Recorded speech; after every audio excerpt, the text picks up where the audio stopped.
So as you can see, we've got some fellows here that know a little bit about one or two things about security, and we're going to hope to guide you in the right direction here. So I'm going to open up the first question for all the panelists here. In the thumbnail of our panel discussion, it says that we'll provide the audience predictions on the threats that will keep customers' IT teams awake at night. And we all know the predictions are based on trends and patterns we're seeing with real clients. So I'm going to start with Sam, and I'd like to ask each of the gentlemen here about one security product, just one, that you think will fly off the shelves in 2019 and why.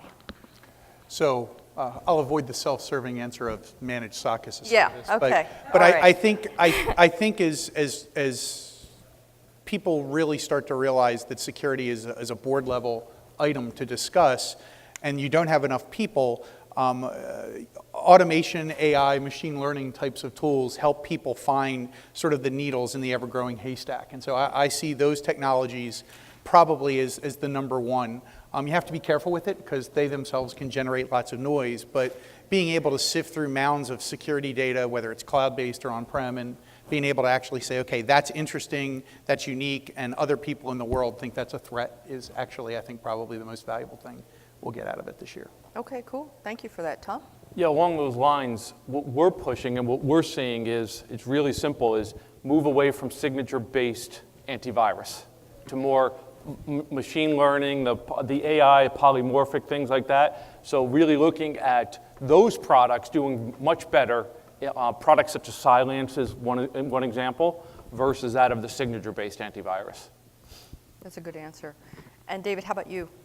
We're seeing a big push for products that are integrated across multiple threat areas. So at your firewall, antivirus, and other areas where they can share intelligence amongst themselves instead of having the individual point products that have been prevalent in the past. Okay, and that's a good answer too. I hear that from clients as well. They want a pane of glass, right?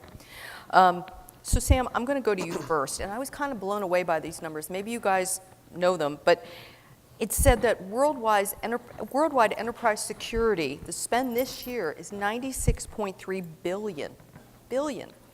And they predict an increase of 8% in 2019. Now, 8% is a big number to move towards that $96.3 billion. So I'm going to ask Sam, why do you think, or do you think it's going to be 8%, or do you think it's going to be greater? What are your thoughts? Oh, I think depending upon what the size of customer, it could be vastly greater.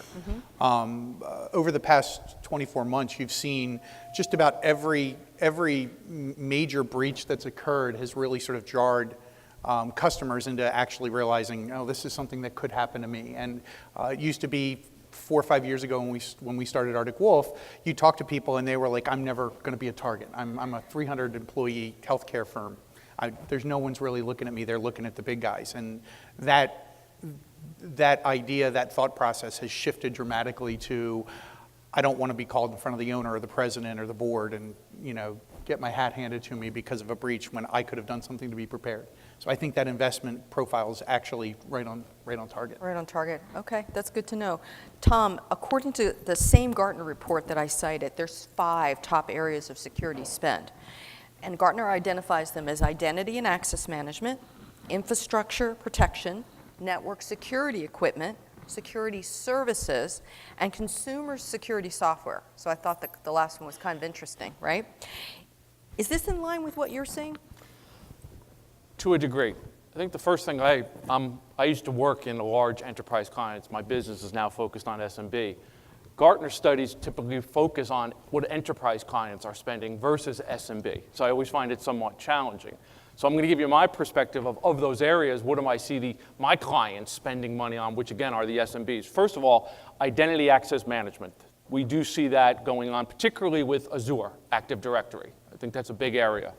2, clients are replacing firewalls with UTM, Unified Threat Management devices, more and more. Not necessarily a single pane of glass, but really UTM device replacement. And then in general, security services, pen testing, things of that. They're starting to spend more and more of that even in the SMB market. That's a great answer. And David, that ties off nicely to the next question, which is, the security services sort of bucket, right? $58 billion of the $96.3 billion that Gartner reports is going to be spent on security services, and that feels like sort of a ubiquitous catch-all subject to me. What do you think constitutes security services, and what's your take on what Gartner's saying? Well, it's definitely a catch-all because there's a lot of different facets to security services, and in our area, typically that's going to be around managed security services. It's going to be in implementation of projects. It's going to be doing assessments, doing remediation of vulnerabilities discovered. Also just general consulting, working with executive teams to understand what the risks are, how they might mitigate those risks, and really understanding that. One of the things that's really driving it is the lack of cybersecurity professionals. There's a huge shortage today. In 2 or 3 years, it's going to be in the millions of people that are needed, and most small businesses just can't afford to hire a cybersecurity professional, and many don't even need a full-time. They may need fractional, where an MSP or MSSP can really can help out a bunch. So, and it's a great opportunity for us as MSPs to step up our game and enter that fray. Okay, I think that's good. And Sam, we're starting to see everything as a service, and to David's point, it is the lack of cybersecurity professionals that are available in the marketplace. What I'd like to do is give the audience an idea of 2 or 3 things, besides what you guys do, plug for your own company here, that can be offered as a service that maybe they haven't thought of that they might want to consider adding to their portfolios. So the proliferation of services, security services, as David was saying, is a direct result of just a lack of talent, lack of people. And when we talk to customers, to partners about, what kinds of things do you want to offer, I look to the mundane, the grunt work type stuff where a computer can do it almost as effectively as a human, or even better because they never sleep. So things like vulnerability scanning, operations, log management, and then you get to the more human-based ones, which are managing devices, managing endpoints, remediation services. All of those things are being offered so that you can enhance your IT staff, because just about everybody has an IT person or a couple of IT people. You want to make them security literate and security effective, because ultimately the risk still sits with the employee of the company. No matter what you do as a service, you can't assume that risk for your customers. They still have it because the business is ultimately theirs. So you need to partner with them, and a lot of the services are going in that direction. How do I make a smart person security smart at the same time? Yeah, and I think that's, and Tom, I want to sort of tag off on that question to you, because many of us go in and talk to a director of IT, right? And we're not exactly sure how to start the conversation around security so that he or she feels included in the conversation, but that we maybe bring up some things that are going to be pertinent to them. So give us an idea how you'd start that conversation with a client. I think the question is I always start with is, who is responsible if something happens, the what-if situation, to really understand if they thought through a lot of the scenarios that ultimately could affect the business. Ultimately, going into another area is it really isn't the IT director that is responsible for security of the business. It really is, at least in my clients, is the CEO, but the CEO or the COO doesn't necessarily understand that they are, to be honest with you. And they always think it's a technology solution versus it's really a business issue at hand.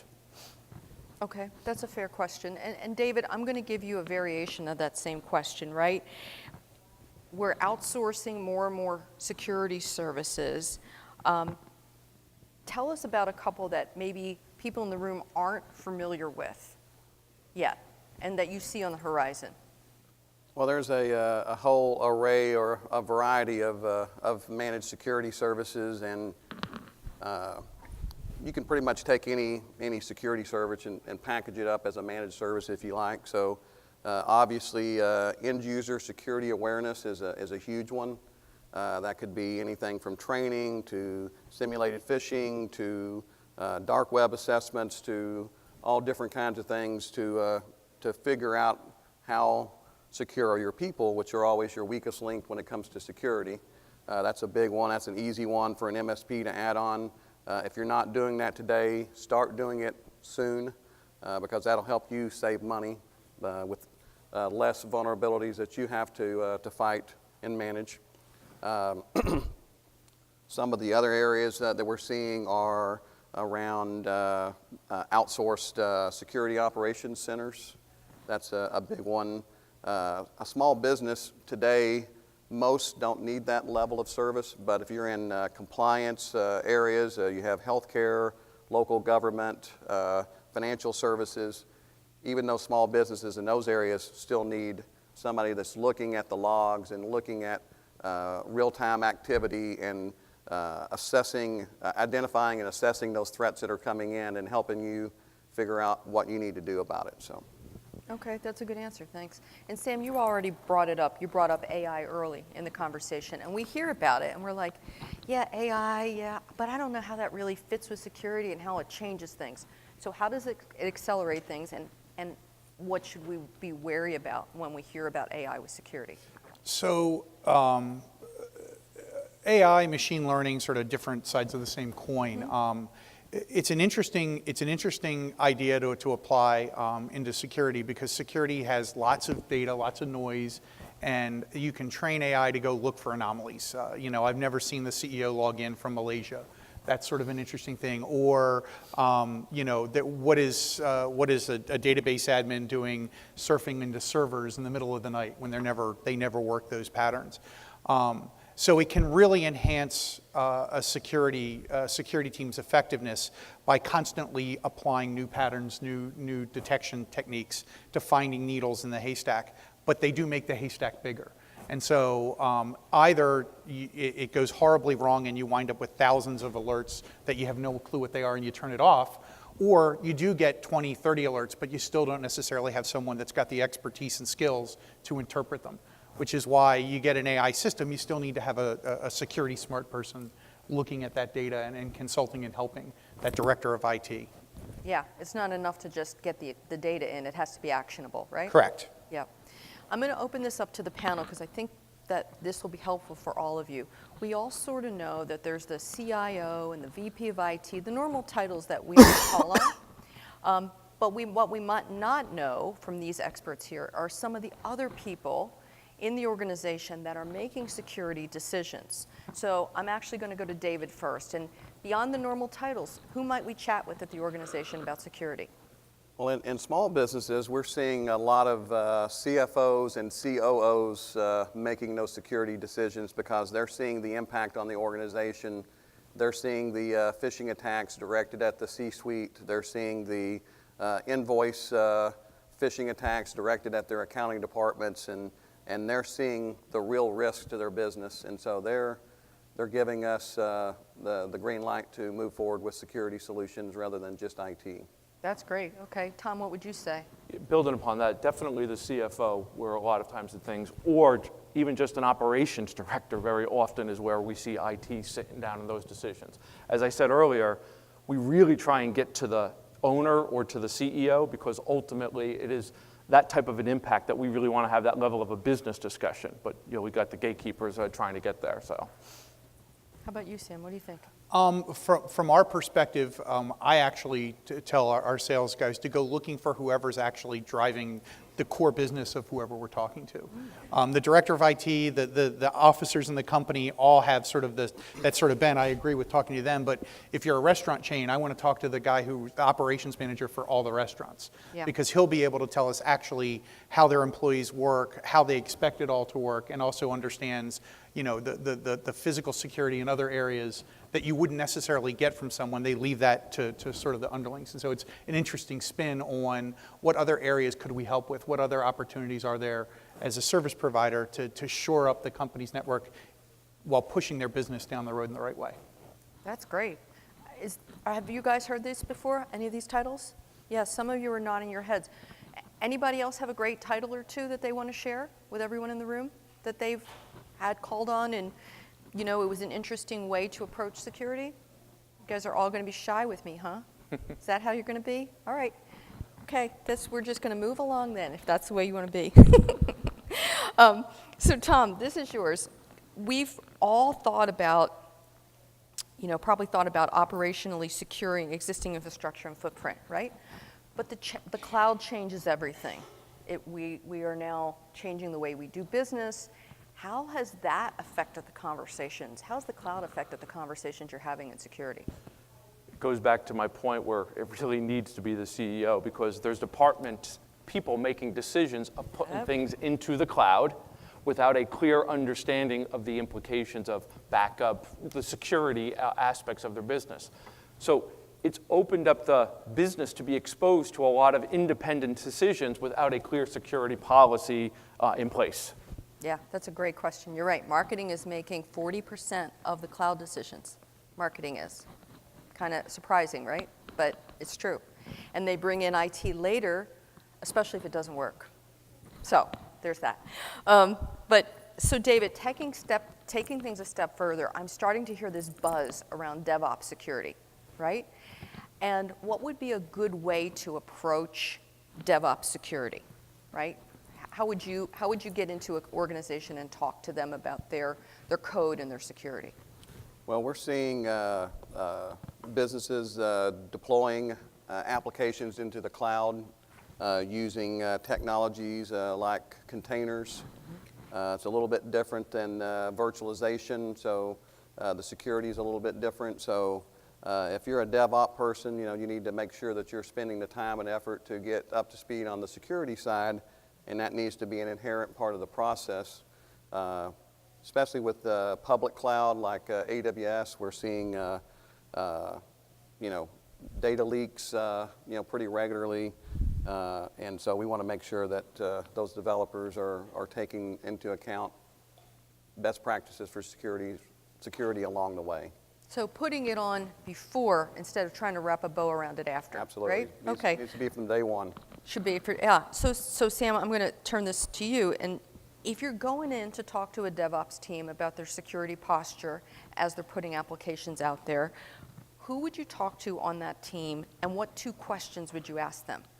So I talk to probably the chief architect of that, and it doesn't have to have that title. It's just if I go to the director of IT or the CFO and say, who actually understands your application and its role in the business, I go talk to that person and say, when's the last time you talked to someone you consider to be a chief information security officer or a virtual officer, a security consultant, to get with them and get aligned on that.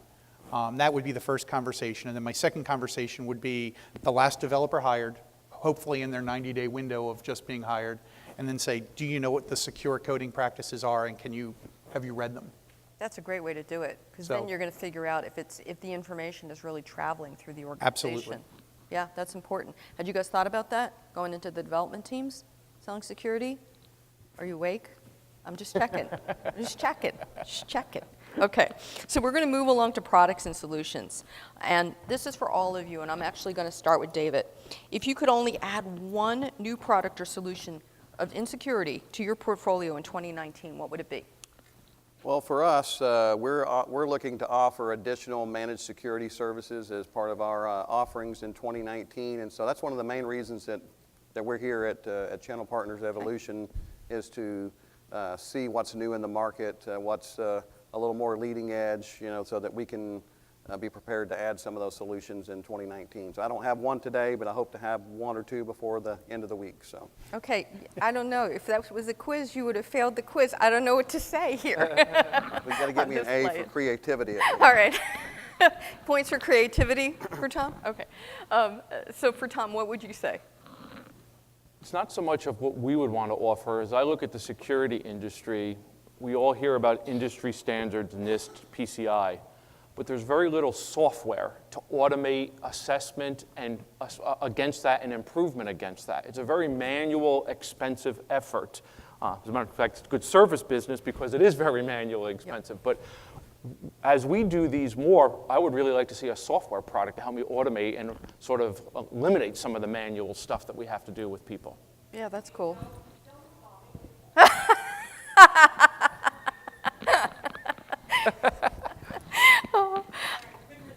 Okay, thank you. you, Tina. I appreciate We got some You all movement know out in the Tina? audience. That's Tina. That is Tina. If you guys don't know Tina, you should know Tina. Okay. I warned these guys I brought a cheering section, and that was one of my cheerleaders right there. And Sam, what would you say? What would be your product? So it depends on the maturity level of the customer. You know, we see 90% of the breaches that we see come from just people not being well trained. So I go after probably user awareness, phishing, educating the users is probably the biggest thing. If that's there, then I'd start looking at the devices themselves, your mobile workforce. Are they secured? And go to that direction. Right. And that leads right into David's question. And David, I'm going to tee up a little bit differently here. Okay. You walk into a company that has a lot of remote workers. I'm going to softball this to you. What's the first thing that you ask them about? What is their secure access methods? How does that work? Have they embraced security as part of that? You know, remote workers are a unique challenge because security can be a bottleneck for them to get their work done. So we don't want to make things too difficult for them, but we need to make sure that their machines are secure. If they're working in a coffee shop, you know, or an airport or a hotel, there are a lot of risks at being in those locations. So we want to help them, you know, with things like DNS protection and secure remote access solutions that eliminate the need for VPN and help them, you know, have a seamless experience even if they're not in the office. So that's where we want to start. That's good. And in case you guys, you know, maybe some of you are familiar with it already, but what David's referring to is endpoint security. Have you guys all heard the term endpoint security? Nod your heads, yes? Okay. So it's hot. It's super hot. It's a super easy conversation to have. These gentlemen can help you. Tina can help you. Okay, just saying. She's raising her hand. Okay. So endpoint security. So endpoint security is a hot topic right now. So, you know, Sam brought up a really good point. I'm going to jump around a little bit here. Know what your customer security posture is. Begin asking them what they have in place today. But budget is a part of it, right? So if you had a customer that had a limited budget and you had to say to them, listen, you need to get these 2 or 3 things, and they're just starting out, what would be the 2 or 3 things you tell them that they really should get? So everyone has some kind of perimeter firewall today. I would make sure that they've got one that, you know, is relatively new. Older firewalls, they work. No one likes to talk about it. But get that upgraded. Get it to the latest feature sets, just because the technology, the AI that they put into those devices really can help spot bad things and prevent bad things. The second piece would be, as Tom was saying, move away from signature-based AV and go to a next-gen AV client. Hopefully, that has some kind of EDR capability, so that if something does go wrong, you can go look into that remote device and say what actually happened. Generally, those 2 things play together well, but those are probably the 2 investments I'd make. Those are good. Okay. So. Thank you. Tom, I know that you guys are in the SMB space right now, but you had been with an enterprise organization before. So you walk into that same enterprise client and they say, you know, I've got a limited budget. What would you add to what Sam just said? Definitely, I go back to the point, next-gen endpoint protection. That's the bare bones, and typically in a mid to large enterprise, I don't update the software as often, so that would be my first one. I think the next one is the SOC capabilities. There's a lot, Arctic Wolf being one of them, which is the partner of ours. To roll that out, you're going to get a breach. Minimizing the amount of time you have of when the person gets in there is critical in the enterprise. So a SOC type service is very, very, very important. And then the final thing, which is, I would say next-gen backup disaster and recovery. A lot of times people have thought about backup many years ago and have not revisited their policies around backup and disaster recovery. That would be the third area. That's a Somewhat really good basic, one. but I think important. No, that's a really good one, because you're right. They might be rolling old school with their DR, and there's lots of new ways to do it. based upon some of the technologies that have come out over the last couple years. And Tom, I'm going to stay with you for a minute here. So according to Forbes, by 2020, more than 25% of identified enterprise attacks will involve IoT. Kind of interesting. Though IoT will only account for 10% of the security budget. How do you sort of make those two things coalesce? And what do you talk to about a client who says, who has IoT in their environment today? How do you set them up for success? Yeah. In the SMB, we're not seeing a lot of IoT, but this is a question I went to my CTO to ask because he's talked to a lot of clients, and really what he articulates to client is the ability to hide your IoT devices from the outside network. And in essence, that's a host identity protocol is something that he rules to me, but the ability to cloak something so it's only visible under defined conditions of your network versus out to the internet. And that's particularly important in manufacturing. Yeah, that's a really good point. And David, you mentioned earlier that you were from Texas, and Texas is a big oil and gas energy sector, and they're deploying a lot of IoT, right? Absolutely. So do you think we're going to start to see IoT attacks motivated by financial gain instead of chaos? Well, I think in general, most attacks going forward are going to be about financial gain. IoT, you'll definitely see a change there. Most of the attacks that have happened up to this point have been mostly of the distributed denial of service type attacks, which have a financial impact, but they're not stealing money. But I think you're going to start seeing attackers using IoT as a jumping off point to get into networks. So it's already happened some in the past, but it's going to become a more of a focus because IoT devices are notoriously insecure. So the people who are deploying them are not typically IT professionals, and they're not giving much regard to security when they're being deployed. So they're not segregating the networks either? Probably not, unless they're working with a company like ours. So. They're not segregating the networks. We're letting you know they're not segregating the networks, and they should be. So the next two questions are going to be for the full panel, and then we're going to leave it open for a couple minutes for Q&A for you guys, right? So you can glean some information from them. So I want to shift for a moment, and I want to go to Sam, and I want to talk about targeting larger clients and selling security services. Give us all one nugget that you've seen work when you're having those conversations. So the biggest thing I see from channel partners that are trying to go up market to get bigger is they need to be security competent before they start the discussion, because more than likely you're going to run into a person that is relatively security savvy, and if you can't pass that muster, you fail to get in the door. Once you're there and you've built trust, and a lot of times it might be that you sell them server hardware or networking equipment, and you're trying to leverage over into security, or that person moves to a bigger company and you're trying to follow them, you need to be able to talk the talk. You need to have the right credibility. It doesn't have to be very deep, because you may not be looking to completely outsource their security, but just be an advisor. But you do need to understand what you're talking about. Or you need to have a partner that's savvy Correct. along with you. Yes. Right? So all the more reason to get these guys cards. I'm just saying. What would you say, Tom? What would you say that it would be? Well, there's really two things.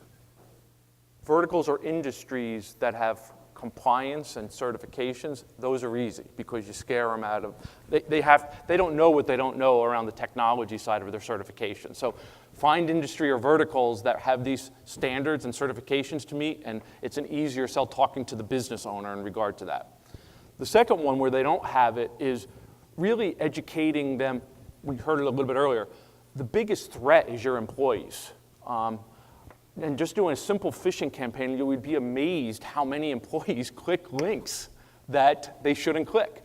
So just educating them as you could have the greatest technology, but spend some time in developing your people. And that's a good buzzword. People like to develop their teams in the area of security knowledge and compliance in regard to that. That's a good way to approach it. How about you? What would you say, David? Well, an event like this is a great chance to talk to your peers and around the country and find out what they're doing. So that's a great starting point. I always recommend that, and I always learn something every time I come to one of these events. I learn something from the sessions, but I learn more just by talking to all the folks out there. So that's a great tool and resource. And then the second thing I would advise is if you are going to offer some security services, eat your own dog food. Use it in-house. If you're going to offer multi-factor authentication, use it internally. If you're going to do end-user security awareness training and phishing tests, use it internally so that you know it inside and out. So that will go a long way. That's good. Okay, and we're going to wrap up with a question for everyone on the panel. I'm going to start with Sam. What is your favorite question to ask a brand new or potential client? When's the last time you tested your incident response plan? Good one. Okay. Tom? Who gets fired when you have a security breach? Oh, gets right to the meat of it. And David? Well, I'm not as hard as these guys.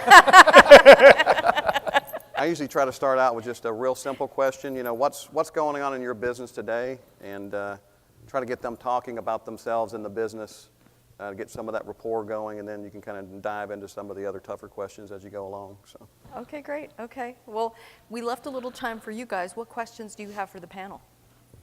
All right, this gentleman.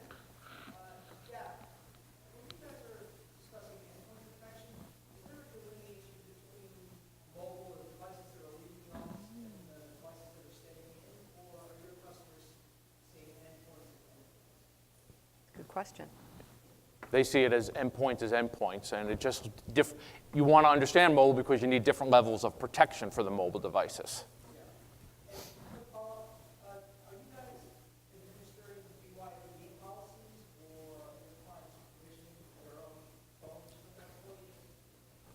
We are not. It's an area we're investigating. We're not doing that yet.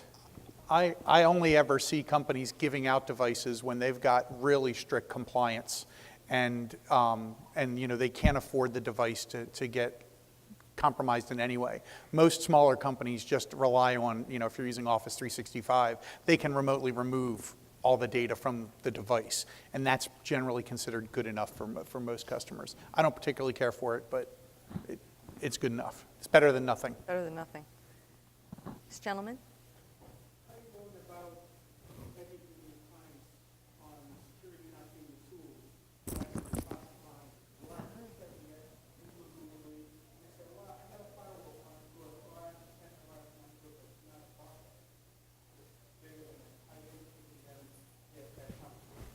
I ask them if they have cloud.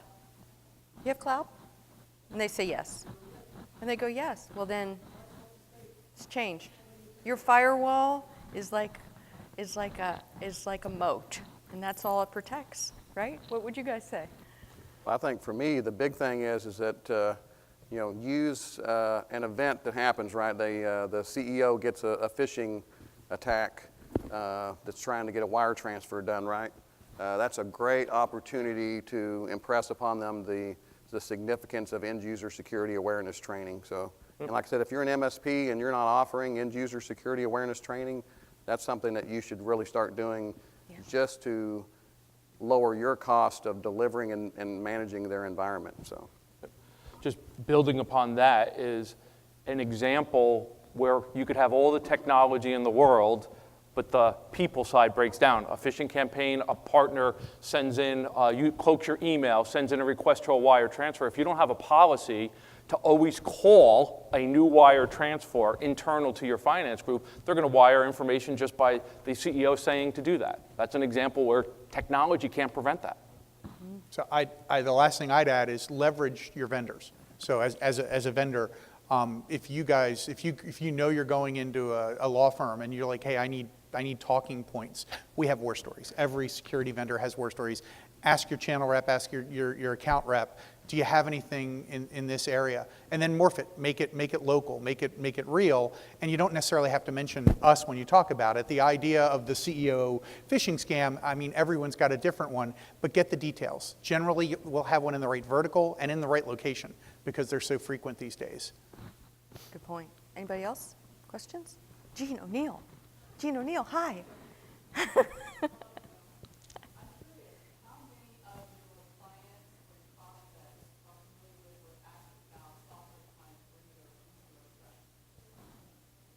I don't even know what that is, so So, it sounds really complicated. so we're, All right, we'll be able to talk. I think that as people take that 8% increase in budget and upgrade all their infrastructure over the next 2 to 3 years, I think zero trust and software-defined networking are going to become the standard. It's simple, it's easy, you don't have to worry about, do I have the right gear in the right spot?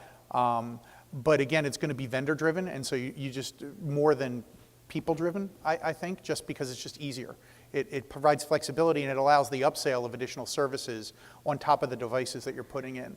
And so I think you're going to see it proliferate over the next couple of years. It's only in about 10% of our customer base right now.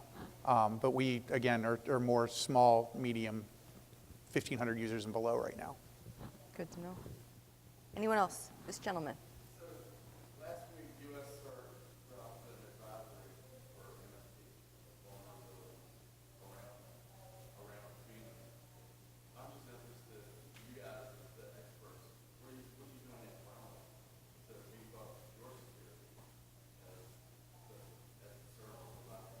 Well, I'll take that one. That's something that we work on continuously because we understand that we have a lot of information about our clients' networks, and if we were attacked and compromised and data was stolen, then they would have access to our clients' networks, and it's an obligation that we take very seriously.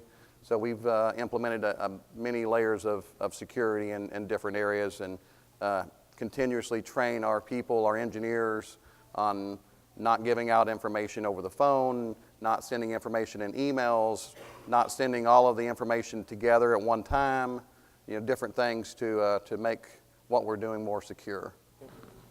Similar to us, I think the industry certification used to be SAS 70 is SSAE 16. Now, most people probably are compliant, but it is a process and expensive to get certified and keep it that. But that's sort of the industry certification that some clients are starting to ask for before you step up and become their partner. That's good. And I combine both of them. We're SOC 2 compliant, ISO 27001, but test, validate that your people are doing the right things. Interestingly enough, if you're a owner of an MSP, call your help desk at 2 in the morning and just say, hi, I'm so-and-so, from a different phone, your spouse's phone, and see what kind of response you get. See how much data you can get before you actually get a question of, actually, you're not in the contact record for this company. Can I call your operator and get to you? Do that kind of work. It's interesting what you find. That's a good point. I think this gentleman had a question. That might be our last question. Yeah, actually, Mike, I wanted to build on a question about earlier. And the question was really around cloud and firewalls and things like that. What are you using to break through the signal to noise ratio? Right? I mean, we're hearing like, well, everybody has some kind of horror story about this happened, that happened. But if you begin taking all of those horror stories to a customer, then you're in a haunted house and they don't really want to be there. There's so many things that kind of build into security. You said it's a process and a policy. It's not a firewall, it's not an endpoint. So what are some of the things that you're doing to, I guess, smooth the conversation so a customer's not being handed the 70 things that they need to do in order to obtain PCI or to obtain whatever certification or security process? I would say look at the things that matter to their business. One of my clients has 40% of their workforce is remote, right? So you look at their business and understand their business and ask security questions based upon their business. So for them, new CISO comes in and he realizes they don't have endpoint security. That's a problem, right? Because so much of their workforce, so much of their revenue is generated from these outside consultants. What would you say? Do I have to stick to the I'm not allowed to tout my own company? No, Because no. that's what we do. And whether it's Arctic Wolf or someone like Arctic Wolf, your own internal sort of leverage security consultancy, I always tell people that perfection is the enemy of vigilance. And here, you're going to get breached. Nothing's perfect. So continuous monitoring, continuously vulnerability scanning, continuously testing your users, but just stick with it and get help. This is a solved problem in most cases. And don't be afraid to look to either internal resources or partners to get that kind of help, because if you have the capability and the platform, doing it right, it doesn't have to be expensive, it doesn't have to be hard, but it does require that you go seek it out. And just building upon that, what Joe said was understand your client. I think the biggest thing we do is we don't try and sell them everything we have in security.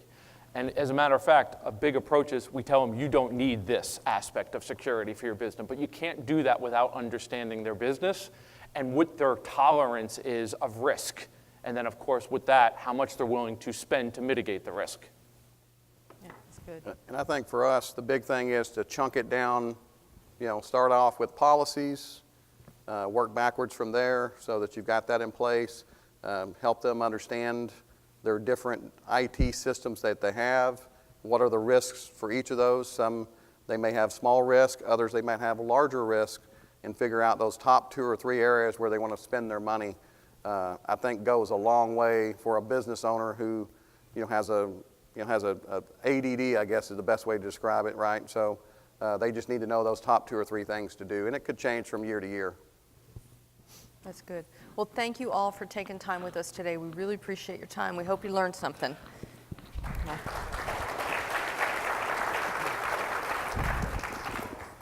Thank you, Joe, and panel, and to the audience. You probably already know this, but lunch has begun.